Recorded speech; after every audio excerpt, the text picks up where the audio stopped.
This is a sample of one of Joseph Smith's revelations in the first printing in 1833, and the changes that were made later in the same text. So that if you go to the Doctrine and Covenants, you would have to supply the handwritten words to the side. This is an example how Joseph Smith rewrote his revelations.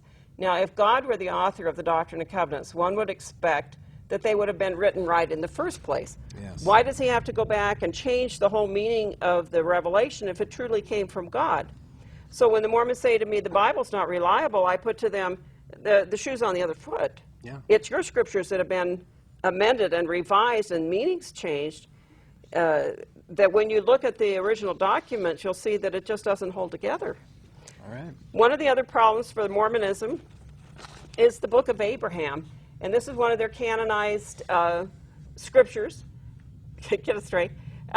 Joseph Smith bought some actual Egyptian papyri. And this is one of the illustrations that was on the papyri. Then he gave his translation of the papyri. And yet, this has been given now to Egyptologists who've looked at it, and they say this has nothing to do with Abraham. This is a standard Egyptian funerary text. This is an embalming scene. You can look up any book on Egyptology and find similar types of scenes where Osiris is being embalmed.